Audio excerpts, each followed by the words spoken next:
আমাদের খাদিজা এডিটিং এর সকল প্রকার পার্ট গল্প দেখতে আমাদের চ্যানেলটি সাবস্ক্রাইব করে পাশে থাকা বেল আইকনটিতে ক্লিক করে অল নোটিফিকেশন অন করে দিন।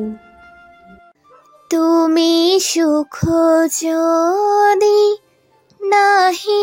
মেহেরাজ বাসায় ফিরল একেবারে রাত 8টায়। খরবাক্ত বুক আর ক্লান্ত চাহনি এক নজর জ্যোতির দিকে তাকিয়ে ওয়াশরুমে পা বাড়ালো। মুখে চোখে পানি দিয়ে ফের ফিরেও এলো কিয়ৎক্ষণের মধ্যে। তোয়ালে দিয়ে মুখ মুছে জ্যোতির পাশে বসে হঠাৎ কপালে আসা ছোট ছোট চুলগুলো কানের পেছনে গুজে দিল।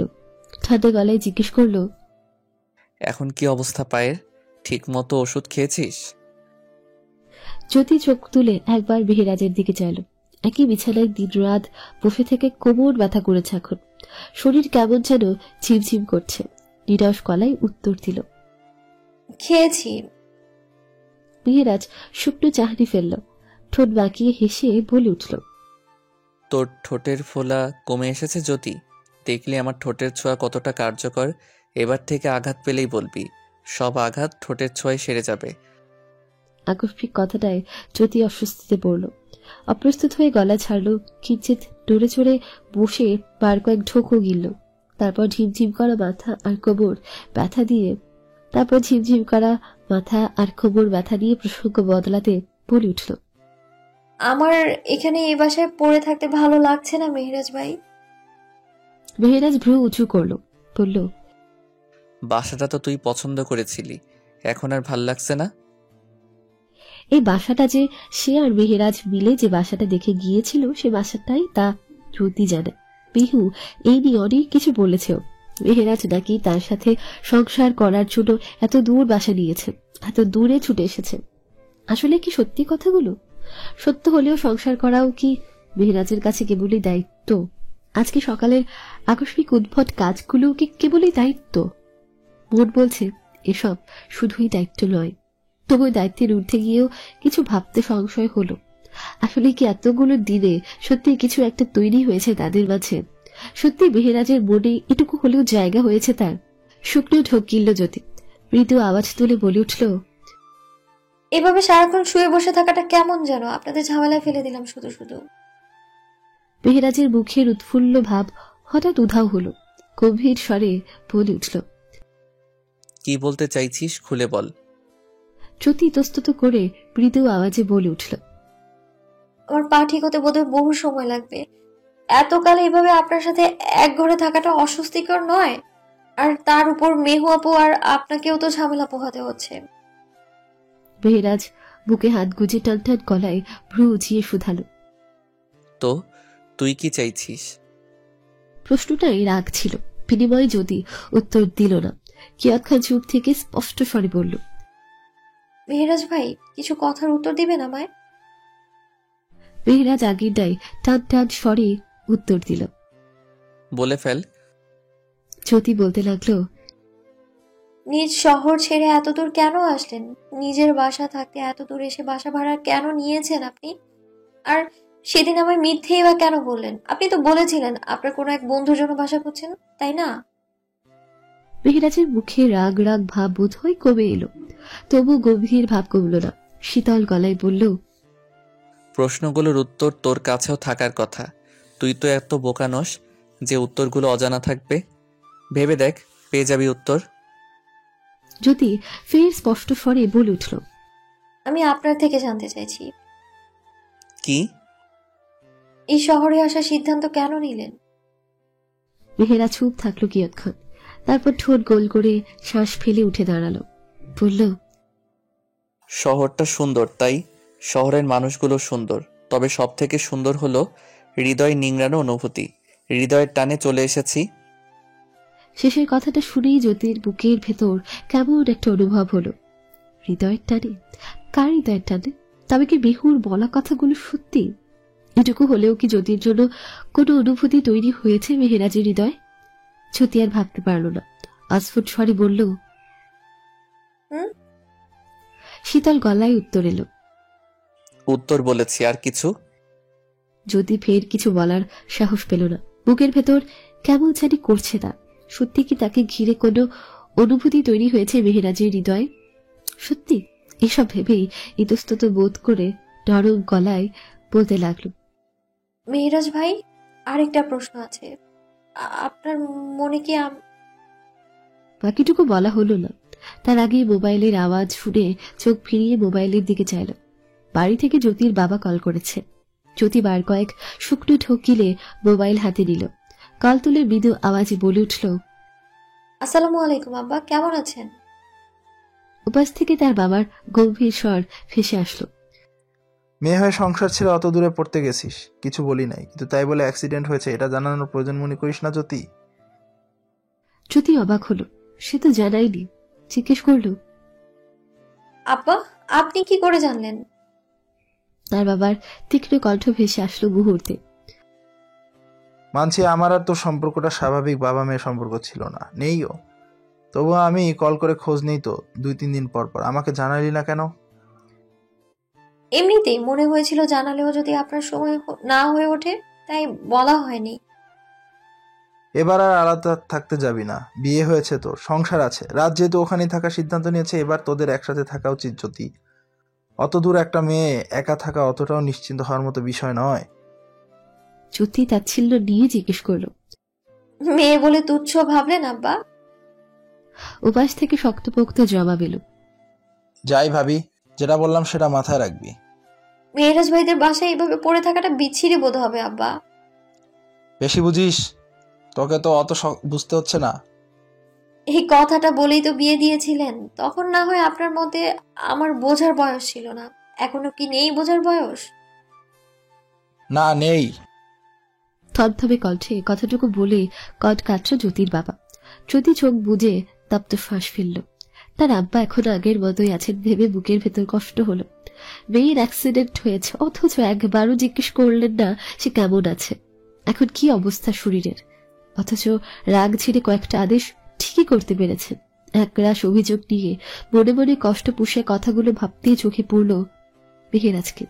পরনে ট্রাউজার আর ছাইরাঙা শার্ট, শার্টের বোতামগুলো খোলাই রাখা। হাত দিয়ে একে একে বোতামগুলো লাগাতে লাগাতে এগিয়ে এলো জ্যোতির সামনে। বুকের কাছে 2-3টে বোতাম খোলা রেখে নজর ফেলল জ্যোতির দিকে। থারালো চাহনি দিয়ে টান টান গলায় বলল, কি যেন বলছিলি চাচাকে?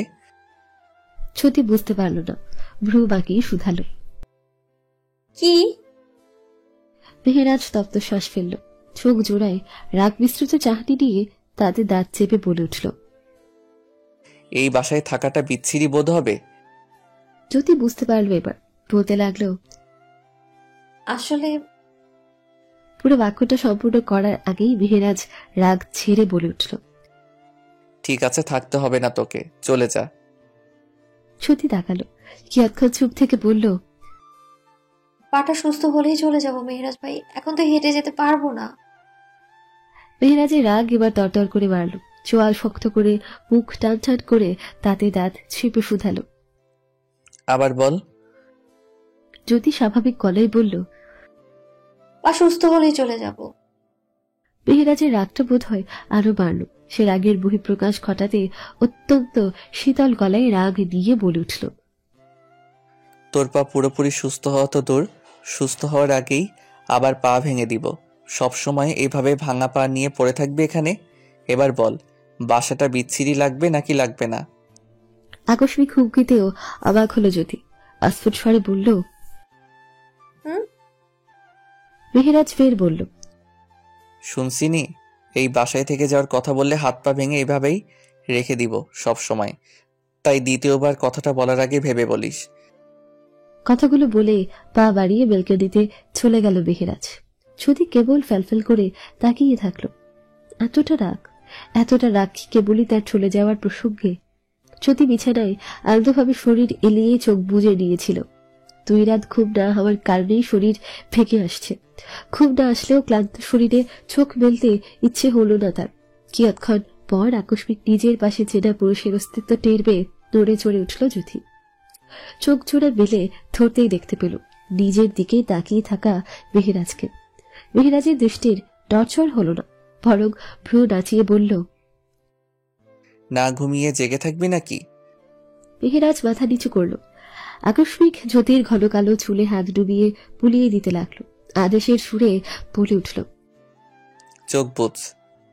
যদি প্রথম দফায় স্তব্ধ হয়ে মেহেরাজের মুখপানে তাকিয়ে থাকলেও পর মুহূর্তে চোখ বুজে নিল।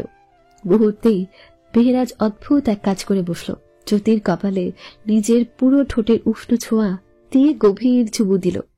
পর মুহূর্তে নিজের মুখ চোখ এতটাই স্বাভাবিক করে নিল যেন কিছুই করেনি সে। অপরদিকে জ্যোতি যেন থমকে রইল। চোখ বোঝা মাত্রই আকস্মিক এমন শীতল ছোঁয়ার অস্তিত্ব টের পেয়ে চোখ জোড়া বড় বড় করে চাইল। স্তব্ধ হয়ে তাকিয়ে থাকলো মেহেরাজের পানে। মেহেরাজ সে চাহনি আমলে নিল না, স্বাভাবিকভাবে শীতল গলায় বলল, এবার ঘুম আসবে, ঘুমা। যদি কি প্রতিক্রিয়া দেবে বুঝল না। আকস্মিক এমন একটা কাজ করে কেউ এতটা স্বাভাবিক থাকতে পারে, কেউ এতটা নির্লিপ্ত হওয়ার ভান করতে পারে, যদি জানা নেই। মেহেরাজ ফের বলল, ওভাবে তাকিয়ে আছিস কেন? কিছু করেছি তোকে? যদি বলতে পারল না মেহেরাজ কি করেছে, বলতে পারল না কি এক ভয়ানক আভা ছড়িয়ে দিল তার মাঝে, কি এক শীতল ছোঁয়ায় স্তব্ধ হয়ে রইল তার ভেতর বাহির। মেহুর চোখে পানি, চোখের পানির মূল কারণ নাবিলার সাথে সাইদের ঘন্টার পর ঘন্টা আলাপ। এখন প্রায় রাত 12টা, প্রায় 2 ঘন্টা যাবতীয় বেলকনিতে দাঁড়িয়ে সে কথা বলছে সাইদের সাথে। মাঝে মাঝে আবার খিলখিলিয়ে হেসে উঠছে। মেহুর যন্ত্রণা হলো, বুকের ভেতর জ্বলন্ত দুঃখ তরতাজা হয়ে উঠল। এক পাশ হয়ে বালিশ বুক কচে রাখলেও সচেতন কান তাকে ঘুমোতে দিল না। বারবার কানে আসলো নাবিলার কথাগুলো। এতটাই প্রেমবোধক কথা কেন হবে তাদের মাঝে? কি দরকার সাইদের এত রাতে এতটা প্রেম প্রেম ভাবে নাবিলার সাথে কথা বলার? মেহু আর শুয়ে থাকতে পারল না। অবশেষে উঠে দাঁড়িয়ে একবার বেলকনিতে উকি দিল। নাবিলাকে গলা উঁচিয়ে বলল, ঘুমাবি না? এভাবে হাসাহাসি করছিস কেন? আমার ঘুম আসছে না তোর এসব কথাবার্তার জন্য। কথাটা বলে আবার পিছু ঘুরল। নিজের ঘরের জানালার পাশে হাঁটু গুজে বসে জানালাটা মেলে দিল। পাশাপাশি আরো একটা বিল্ডিং, দূরত্ব কয়েক হাতে। মুখোমুখি অপর বিল্ডিংটার আরো একটা জানালা। জানালাটা এই পর্যন্ত সে কোনোদিন খোলা দেখেনি, তবে আজ জানালাটার থাইগ্লাস এক প্রান্তে সরিয়ে রাখা, অপর প্রান্ত খোলা। স্পষ্ট চোখে পড়ল ঘরের আলো। উপাস থেকে কেউ একজন গিটারে সুর তুলে গান গাইছে। তুমি সুখ যদি নাহি। মেহু গানটা এর আগেও বহুবার শুনেছে, কিন্তু পুরুষালী গলায় এই প্রথম শুনল। পুরুষালী গলায়ও গানটা এতটা সুন্দর শোনায় তা এই মুহূর্তে বোধ হলো। মেহুর কাছে গলাটা পরিচিত ঠেকল, যেন বহুকাল আগে সে কোথাও এই গলা শুনেছিল। বহুকাল আগে যেন করে পুরুষ তীব্র আকুতি নিয়ে এই গলায় ছুঁড়েছিল আবেদন। মেহুর উৎসাহ বাড়ল। উৎসুক হয়ে সমস্ত গানটাই নিশ্চুপে শ্রবণ করল মেহু। অচেনা পুরুষ, অচেনা যুবকের গানটা তার কাছে মনোমুগ্ধকর বোধ হলো। মুহূর্তে 2-1 নজর তাকিয়ে চেষ্টাও চালালো অচেনা পুরুষটাকে দেখার জন্য, কিন্তু আফসোস দেখা হলো না। মাঝখানে কয়েকটা দিন কেটে গেল এভাবে। জ্যোতির পা এখনো সারেনি, তবে কাটা আঘাতগুলো সেরে উঠেছে। মেহেরাজের আচরণে এই কয়েকদিনে স্পষ্ট অজানা অনুভূতির আভাস টের পেলেও জ্যোতি সরাসরি জিজ্ঞেস করে উঠতে পারেনি, সরাসরি জেনে নিতে পারেনি সেই সব চাপা কথা, চাপা অনুভূতি আর জটিল স্বীকারোক্তি। পরনের ওড়নাটা মাথা অব্দি টেনে নিয়ে জানলা দিয়ে রাতের আকাশে চোখ রাখল জ্যোতি। নিঃশব্দে ভাবল কেবল একজনকে নিয়ে। হঠাৎই কি মনে করে মোবাইলটা হাতে নিয়ে একবার কল করে বসলো মেহেরাজকে। মেহেরাজ কল তুলল না, পরক্ষণে কলও করল না। জ্যোতির মন হঠাৎ উদাস হলো। কয়েকটা দিন একইভাবে শুয়ে বসে থেকে বিষণ্ণ অনুভূতিতে মনে বিষণ্ণতা বাঁধা বেঁধেছিল। এই মুহূর্তে সেই বিষণ্ণতার সুর যেন গাঢ় হলো। জ্যোতি চোখ বন্ধ করে হেলান দিল বিছানার সাথে। জানলা দিয়ে আসা ফিনফিনে বাতাসে শীতল অনুভূত হলো শরীর। কিয়ৎক্ষণ সেভাবেই কাটল বোধ হয়। তারপর হঠাৎ সেই শীতল অনুভূতি কাটিয়ে তার কানে আসলো মেহেরাজের জমাট গলায়, তুই কি চোখ বুজে রেখে ভুলবশত আমায় কল দিয়ে দিয়েছিস জ্যোতি? জ্যোতি সঙ্গে সঙ্গে চোখ মেলে তাকালো। অফিস থেকে মাত্র ফেরা যুবকটাকে দেখে নিল সূক্ষ্ম চাহনিতে। কর্মাক্ত সারাটার ক্লান্ত মুখ থেকে নজর সরিয়ে বলল, ঠিক বশতই দিয়েছি। বিরক্ত হয়েছেন আপনি? মেহেরাজ এগিয়ে এলো। জ্যোতির পাশে খাটের এক কোণে বসে পায়ের বোঝা খুলতে খুলতে ব্যস্ত হয়ে তারা গলায় জবাব দিল, তা জেনে কি করবি? জ্যোতির মুখের উদাস ভাব এবার আরো ঘন হলো। মনে মনে ভেবেই নিল মেহেরাজ বিরক্ত হয়েছে। বিরক্ত হয়েছে বলেই কল তুলেনি। স্বাভাবিক কণ্ঠে বলে উঠল, কিছুই না, বিরক্ত হলে পরে আর কল দিব না। আর তাই জিজ্ঞেস করছি। মেহেরাজ ভ্রু উঁচু করে এক নজর তাকালো। মোজা জোড়া খুলে একপাশে রেখে হাত দিল গলার টায়ে, ভ্রু নাচিয়ে শুধালো, তুই তো দরকার ছাড়া কল দিস না, তো কি দরকারে কল দিয়েছিলি? জ্যোতি তাকালো, স্পষ্ট স্বরে প্রশ্ন ছুড়ল। দরকার ছাড়া কি আপনাকে কল করা যাবে না মেহেরাজ ভাই? মেহেরাজ খানিকটা তেড়া গলায় দাঁতে দাঁত চেপে বলল, দরকার ছাড়া তুই কেন কল করবি? প্রেমালাপ করার জন্য? জ্যোতির মুখ থমথমে হয়ে গেল, উত্তর দিল না। কিয়ৎক্ষণ চুপ থেকে মেহেরাজকে ওয়াশরুমের দিকে পা বাড়াতে দেখে গলা ঝাড়ল, জিহ্বা দিয়ে ঠোঁট ভিজিয়ে বলে উঠল, একটা প্রশ্ন করব মেহেরাজ ভাই? মেহেরাজ পেছন ঘুরে চাইল, গভীর স্বরে বলে উঠল, কয়েক মিনিট পর এসে শুনছি। কথাটা বলে ওয়াশরুমে ঢুকলো। বের হলো বেশ খানিকটা পর। চুলগুলো ভেজা, পরনের শার্টার বোতামগুলো লাগানো নেই, হাতাগুলো গুটানো নেই, মুখে ফোটা ফোটা পানির অস্তিত্ব। যদি এক নজর তাকাতে প্রথমে চোখ পড়ল বোতাম না লাগানো শার্টের মাঝের উন্মুক্ত পুরুষালী বক্ষ। মুহূর্তেই চোখ নামালো। মেহেরাজ তা খেয়াল করে বোধহয় হালকা হাসলো, হাত দিয়ে বোতাম লাগালো সময় নিয়ে। তারপর হাতাগুলো গুটিয়ে নিয়ে আচমকা ভেজা চুল নিয়ে জ্যোতির পাশের জায়গাটুকুতে গা এলিয়ে দিল। বালিশে মাথা রেখে চোখ বুজে বলে উঠল, এবার বলো, ভালো করে শুনবো। জ্যোতি প্রশ্নটা করতে পারল না, কেন জানি না। গলা পর্যন্ত এসেও মুখ পর্যন্ত এসে পৌঁছালো না তার প্রশ্নটা। এই মুহূর্তে প্রশ্নটা কিভাবে করা উচিত তাও বুঝে উঠল না ঠিক। সবসময় স্পষ্টভাবে কথা বলে আসলেও এখন যেন প্রশ্নটা স্পষ্টভাবে করতে বাঁধল কোথাও, যার দরুন চুপ হয়ে থাকলো সে। মেহেরাজ সেই চুপ থাকার কারণে চোখ মেলে তাকালো। যদি জনসর চাহনি আর ভাবুক মুখ দেখে শান্ত স্বরে বলে উঠল, প্রশ্নটা জিজ্ঞেস করে নিলে যদি অস্বস্তি কমে তো জিজ্ঞেস করে নেওয়া উচিত, বলে ফেলো। জ্যোতি মেহেরাজের মুখের দিকে তাকালো, ভেজা আর শীতল চাহনিতে চোখ রেখেই বলে উঠল, পরে করি, আমি ঠিক বুঝে উঠছি না কি প্রশ্ন করা উচিত। মেহেরাজ ভ্রু উছালো, টান টান মুখে গম্ভীর অথচ দৃঢ় গলায় প্রশ্ন ছুড়ল, কেন? প্রশ্নগুলো প্রেম বিষয়ক? মেহেরাজ প্রশ্নটা ছোড়া মাত্রই জ্যোতির মুখভঙ্গি ফ্যাকাশে হলো যেন। মেহেরাজ তা দেখেই মনে মনে হাসল। প্রশ্নটা সে যতটা টান টান মুখ করে আর দৃঢ়ভাবে বলেছে, ভেতরে ঠিক ততটাই উৎফুল্ল অনুভব করল। ভ্রু নাচিয়ে ফের বলে উঠল, কি হলো? জ্যোতি অস্পষ্ট স্বরে বলে উঠল, হুম। মেহেরাজ আড়ালে চাপা হাসল, পর মুহূর্তে গভীর গলায় বলে উঠল, মানুষ প্রেম নিয়ে নিজের প্রেমময় মানুষের কাছে বলতে গেলে কিছুই বুঝে ওঠে না, কিছুই খুঁজে পায় না বলার জন্য।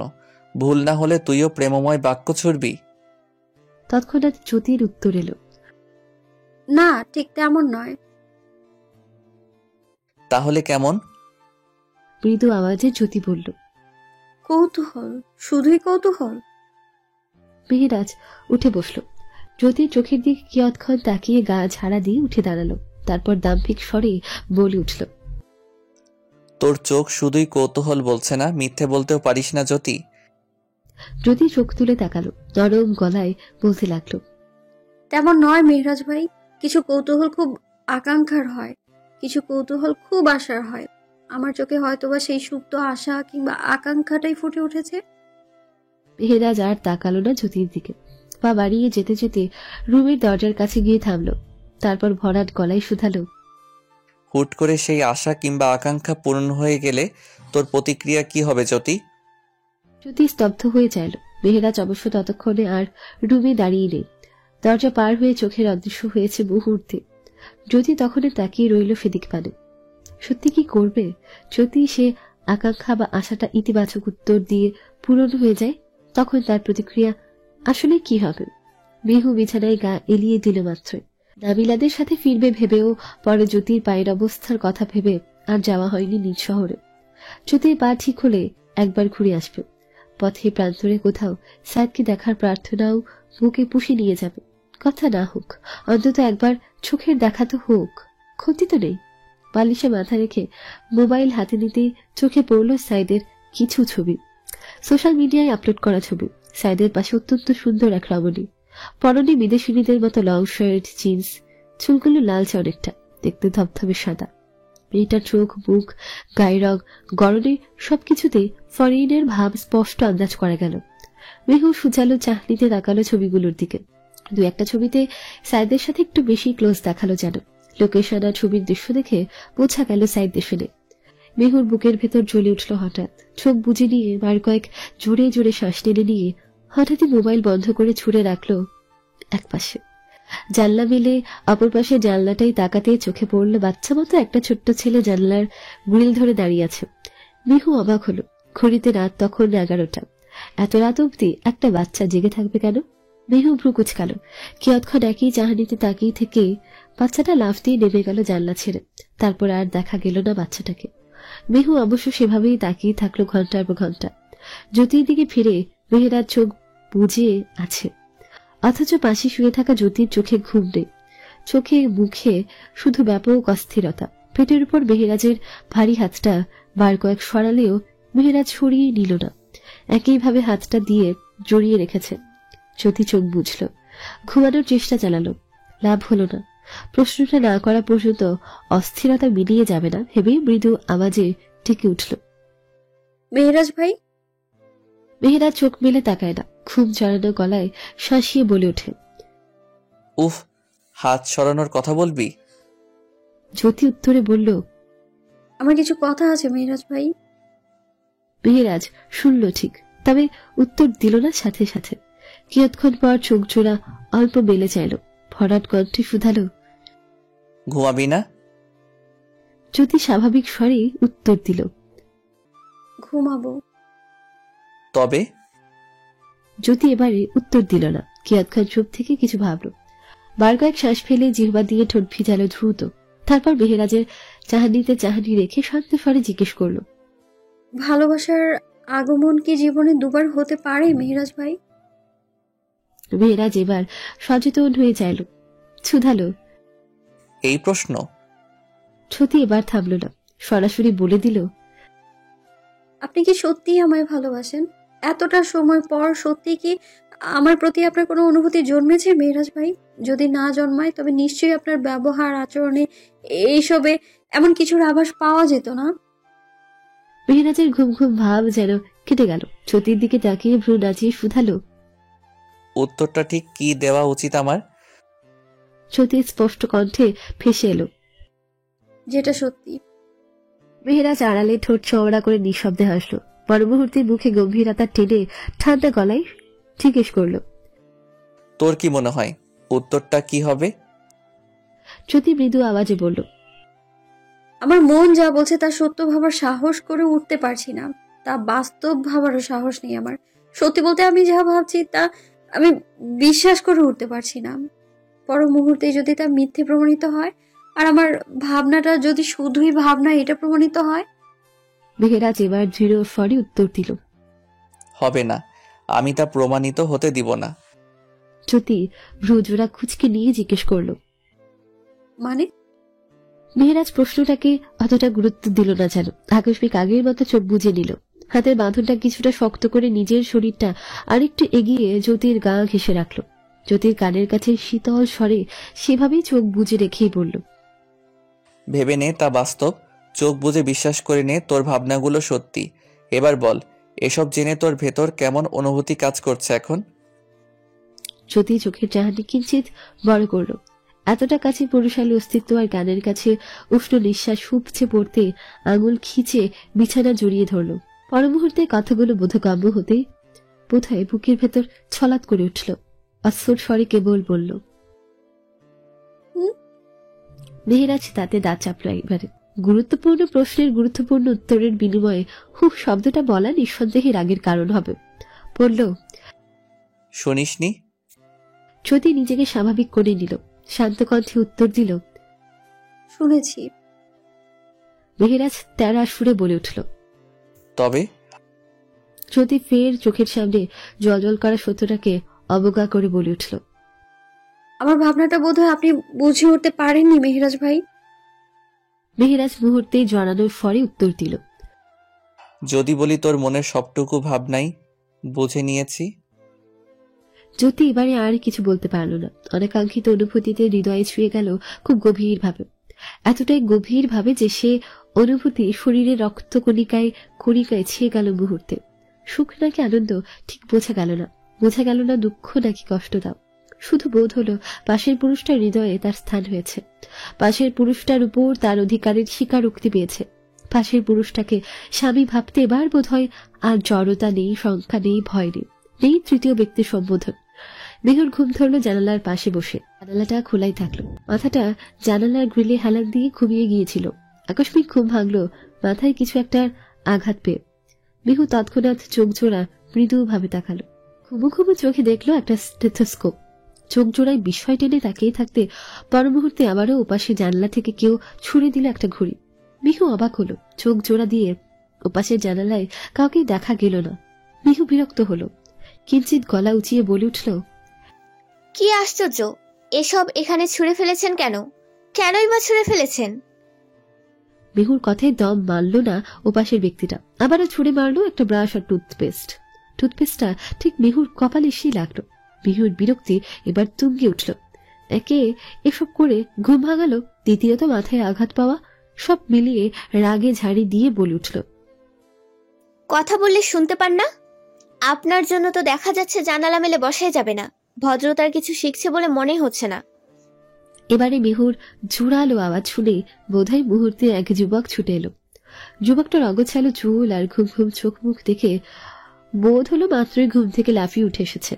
নিভু নিভু চোখে তাকিয়ে ঘটনা বুঝে ওঠার চেষ্টা করে যুবকটা শুধালো, এক্সকিউজ মি, আপনি কি আমাকেই বলছেন? মেহু চোখ তুলে তাকালো, পর মুহূর্তে অবাক হলো। যুবকটাকে সে চেনে, অনেক আগে থেকেই চেনে। এক মুহূর্তের জন্য অবাক হয়ে তাকালেও পর মুহূর্তে ঝাঁঝালো স্বরে বলে উঠল, আপনার মধ্যে এখনো কোনো ভদ্রতা তৈরি হয়নি। এখনো মানুষকে বিরক্ত করে বেড়ান আগের মতো। এভাবে সকাল সকাল মানুষের ঘরে জিনিসপত্র ছুঁড়ে মারলেন কোন আক্কেলে? শিক্ষিত হয়েছেন ঠিক, তবে ভদ্রতা শিখলেন না। যুবকটার মুখ হঠাৎ করেই থমথমে হয়ে গেল। গোল গোল চোখে কিয়ৎক্ষণ মেহুর দিকে তাকিয়ে থেকে জানালার পাশ থেকে সরে গেল। পর মুহূর্তে চোখে চশমা পরে হাজির হলো। অবিশ্বাস্য চাহনিতে তাকিয়ে অস্ফুট স্বরে বলে উঠল, তুমি তুমি এখানে? মেহু দাঁতে দাঁত চেপে বলে উঠল, হ্যাঁ আমি, মেহু। আমি বলেই আপনি এই বেয়াদবিটা করার সাহস পেয়েছেন। যুবকটা ভ্রুঝোড়া কুচকে দিল, বলল, কি বেয়াদবি? মেহু রাগ নিয়ে বলল, স্ট্রেট স্কোপ ছুঁড়ে মেরেছেন কেন? আমি কি ডাক্তার আপনার মতো? ছেলেদের ঘড়ি পরেও তো আমার কাজ নেই। সর্বশেষ ব্রাশ আর টুথপেস্ট। আমার বাসায় কি ব্রাশ আর টুথপেস্ট নেই যে দাঁত ব্রাশ করতে পারবো না? যুবকটা চমৎকার হাসলো, বলে উঠল, নাও, থাকতে পারে। তুমি তো 10টা-11টায় ঘুম ছেড়ে উঠতে। আদৌ বিরাজ করো ততক্ষণে ঘুম ছেড়ে উঠো? আমার সন্দেহ হয়। মেহু রেগে উঠল আবারও, বলল, আমাকে দেখে কি মনে হয় আমি ব্রাশ করি না? তোমাকে দেখে তো কত কিছুই মনে হয় না, অথচ অনেক কিছুই তো করে বেড়াচ্ছ, তাই না? আমি যাই করি, আপনার মতো মানুষের বাসায় জিনিস ছুঁড়ে ফেলছি না। যুবকটা হঠাৎ তেড়া সুরে উত্তর দিল, বেশ করেছি, ছুঁড়ে মেরেছি। কি করবে তুমি? মেহু অবাক হয়ে শুধালো, কোনো অনুশোচনা বোধই নেই আপনার মাঝে। আশ্চর্য। না, নেই। কথাটা দাম্ভিক স্বরে বলেই যুবকটা ঝুঁকল জানালার নিচের দিকে। মুহূর্তেই একটা বাচ্চা ছেলেকে কোলে তুলে নিয়ে মেহুর মুখের উপর জানালাটা বন্ধ করে দিল। মেহু অবাক হলো, এই লোকের সাহস দেখে কিঞ্চিত রাগও হলো ভেতরে ভেতরে। একবার সরিও বলল না। আজ মেহেরাজ বাসায় থেকে গেল। আস্তে করে গোসল সেরে ভেজা চুল নিয়ে বের হয়ে চ্যুতির সম্মুখে এসে দাঁড়ালো। পরনে কালো রঙের একটা ট্রাউজার থাকলেও বক্ষ উন্মুক্ত। ফোটা ফোটা পানি এখনো লেপটে আছে ফর্সা লোমহীন বুকে। জ্যোতি এক নজর সেদিক পানে তাকিয়ে দ্রুত নজর সরালো। বিছানায় হেলান দেওয়া ছেড়ে সোজা হয়ে বসলো এবার। মুখ চোখ কুচকে ওয়াশরুমের দরজার দিকে এক নজর তাকিয়ে আবার তাকালো রুমের দরজার দিকে। মেহুকে ডাক দেওয়ার প্রয়োজনীয়তা অনুভব করে ইতস্তত করে মেহেরাজকে বলে উঠল, আজ কি আপনি ছুটি নিয়েছেন মেহরাজ ভাই? যাবেন না? মেহেরাজ এবারে একদম খাটের কিনারায় ঘেসে দাঁড়ালো। জ্যোতির দিকে এক নজর তাকিয়ে নিজের ভেজা চুলগুলোতে হাত দিয়ে ঝাড়া দিল। সঙ্গে সঙ্গে পানির ছিটে এসে পড়ল জ্যোতির চোখে মুখে। জ্যোতি চোখ তুলে মেহেরাজের দিকে তাকাতে মেহেরাজ ভ্রু উঁচু করল, জিজ্ঞেস করল, না গেলে তোর কোনো অসুবিধা হবে? জ্যোতি সূক্ষ্ম চা নিতে চেয়ে শুধালো। অসুবিধা কেন হবে? আপনার বাসা, আপনি থাকবেন, আমার কেন অসুবিধা হবে? মেহেরাজ তেরা কণ্ঠে শুধালো। তাহলে এভাবে মুখ চোখ কুচকে আছিস কেন? জ্যোতি নিরস কণ্ঠে উত্তর আসলো। কিছু না। মেহেরাজ তাকালো, গম্ভীর স্বরে বলে উঠল, অসুবিধা না হলেও তুই যে খুশি নোস তা বোঝা যাচ্ছে জ্যোতি। তেমন কিছু না। মেহেরাজ ভ্রু নাচিয়ে শুধালো।